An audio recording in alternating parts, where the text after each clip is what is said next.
Hello guys, ഒരു പുതിയ വീഡിയോയിലേക്ക് സ്വാഗതം. എല്ലാവർക്കും മനസ്സിലായി കാണും, ഞങ്ങളിപ്പോൾ റെയിൽവേ സ്റ്റേഷനിലാണ്. ഞങ്ങൾ ഇന്ന് 5:15 വന്ദേ ഭാരതിന് വീട്ടിലോട്ട് പോവുകയാണ്, കാസർഗോഡേക്ക്. അങ്ങനെ ഞങ്ങൾ വന്ദേ ഭാരത് വന്നു. കുറേ നേരം ഞങ്ങൾ നേരത്തെ എത്തിയിരുന്നു അവിടെ. അങ്ങനെ കുറച്ച് നേരം വെയിറ്റ് ചെയ്തിരുന്നപ്പം വന്ദേ ഭാരത് വന്നു.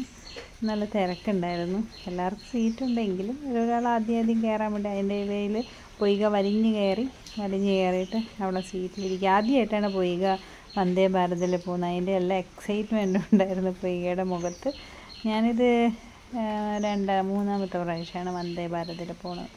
അങ്ങനെ കണ്ണണി യാത്രയൊക്കെ പറഞ്ഞ് ഞങ്ങൾ അങ്ങ് പോവുകയാണ്. അപ്പോഴത്തേക്കും പൊയ്ക വിശക്കുന്നെന്ന് പറഞ്ഞ് ന്യൂട്രലയും ബ്രെഡൊക്കെ കഴിച്ച് ഉറങ്ങാനുള്ള പരിപാടി. അങ്ങനെ പൊയ്ക ഒരു ഉറക്കമൊക്കെ കഴിഞ്ഞ് ഞാൻ ബ്രെഡും മുട്ടയും കൊണ്ടുവന്നിരുന്നു, അത് കഴിച്ചു. ഞങ്ങൾ ഫുഡില്ലാണ്ടാണ് വന്ദേ ഭാരതിൽ ടിക്കറ്റ് ബുക്ക് ചെയ്തത്. ഇതിൽ ഫുഡ് എനിക്ക് അത്ര ഇഷ്ടപ്പെട്ടില്ലായിരുന്നു. പിന്നെ പൊയ്കയ്ക്ക് ഉള്ളതുകൊണ്ട് അങ്ങനെ പുറത്തുനിന്ന് വാങ്ങിക്കൊടുക്കരുത് വിചാരിച്ച് ഞാൻ തന്നെ രാവിലെ എണീറ്റ് ബ്രെഡും മുട്ടയൊക്കെ ഉണ്ടാക്കിയതാണ്. അങ്ങനെ ഞങ്ങൾ കുറേ നേരം അങ്ങനെ ഇരുന്നു. പൊയ്ക എന്തൊക്കെയോ സ്ഥിരം കോപ്രായങ്ങളാണ്. ഞാൻ എന്നിട്ട് ആപ്പിളും ഓറഞ്ചൊക്കെ മുറിച്ചുകൊണ്ടിരുന്നു, അതൊക്കെ കഴിച്ചു. പ്രകൃതി രമണീയമായ സ്ഥലങ്ങളിലൂടെ, ഷൊർണൂരാണിത്, പ്രകൃതി രമണീയമായ. അപ്പോഴത്തേക്ക് വേറൊരു ട്രെയിൻ അങ്ങോട്ട് പോയി. അങ്ങനെ വീണ്ടും ഞങ്ങൾ ഇങ്ങനെ പോയിക്കൊണ്ടിരിക്കുകയാണ്. അപ്പോൾ പിന്നെ പൊയ്കയുടെ മേക്കപ്പ് തുടങ്ങി. എത്തിയോ എന്ന് ചോദിച്ചിട്ട് മേക്കപ്പ് ആക്കട്ടെ എന്നൊക്കെ പറഞ്ഞത്.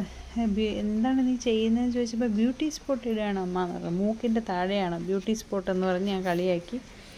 അങ്ങനെ പൊയ്ക ഒരുങ്ങി റെഡിയായി ഇറങ്ങാൻ വേണ്ടിയിട്ട്. എത്തിയില്ല, ഞങ്ങൾ കണ്ണൂരൊക്കെ കഴിഞ്ഞ് ഇങ്ങനെ പോയിക്കൊണ്ടിരിക്കുന്നേ ഉള്ളൂ, കണ്ണൂർ പാലം. അങ്ങനെ കുറേ നേരം ഇരുന്നപ്പം ഇതാണ് കണ്ണൂരിലെ വളപട്ടണം പുഴയാണിത്. നല്ല വെള്ളമാണ് മഴയത്ത്. അങ്ങനെ പൊയ്ക ഇതൊക്കെ നോക്കിക്കൊണ്ടിരുന്ന് അവസാനം ഞങ്ങൾ കാഞ്ഞങ്ങാട് എത്തി. കാഞ്ഞങ്ങാട് എനിക്ക് ഇറങ്ങേണ്ടത്, പക്ഷേ വന്ദേ ഭാരതിന് കാസർഗോഡ് മാത്രമല്ലേ സ്റ്റോപ്പുള്ളൂ. അങ്ങനെ ഞങ്ങൾ ഇങ്ങനെ പോയിക്കൊണ്ടിരിക്കുകയാണ്. പൊയ്കയ്ക്ക് ബോറടിച്ച് തുടങ്ങി. എന്തായാലും 5:15 കയറി 1:20 നമ്മൾ കാസർഗോഡ് എത്തും. അതുകൊണ്ടാണ് എല്ലാവരും ഈ ട്രെയിന് വലിയ ബോറടി ഇല്ലല്ലോ. അതുകൊണ്ട് ഏതാണ് നമ്മൾ കാഞ്ഞങ്ങാട്. പൊയ്ക പറഞ്ഞു എന്നെ ഇവിടെ ഇറക്കൂ എന്നൊക്കെ പറയുന്നത് കരയുന്നുണ്ട്. അങ്ങനെ ഞാൻ പൊയ്ക ബേക്കൽ ഫോർട്ട് കാണാമെന്ന് പറഞ്ഞ് ഞങ്ങൾ പൊയ്കേൻ്റെ അടുത്ത് വീഡിയോ എടുക്കാൻ പറഞ്ഞ്. പൊയ്ക അതിനെ എന്തൊക്കെയോ രീതിയിൽ എടുത്തു വെച്ചിട്ടുണ്ടൊന്നും മനസ്സിലാവുന്നില്ലെന്ന് തോന്നും. അതാണ് ബേക്കൽ ഫോർട്ട്, പള്ളിക്കര ബീച്ചാണത്. വണ്ടി നല്ല സ്പീഡിൽ പോയിക്കൊണ്ടിരിക്കുകയാണ്. 8 മണിക്കൂറിനകത്ത് നമ്മൾ ട്രിവാൻഡ്രത്ത് നിന്ന് കാസർഗോഡ് എത്തൂലേ. നല്ല സ്പീഡാണ് വണ്ടി. നല്ല സേഫ് ജേണിയാണ് നമ്മുടെ വന്ദേ ഭാരതിൽ. അങ്ങനെ ഞങ്ങൾ അടുത്തൊരു ബസ് കയറി, സ്റ്റേറ്റ് ബസ് കയറി. പൊയ്ക ഭയങ്കര പേടി, സ്റ്റേറ്റ് ഭയങ്കര സ്പീഡിൽ, റോഡൊക്കെ ഭയങ്കര കുഴിയല്ലേ. അത് കഴിഞ്ഞ് ഞങ്ങൾ ഓട്ടോയിൽ കയറി വീട്ടിലേക്ക് വന്നു.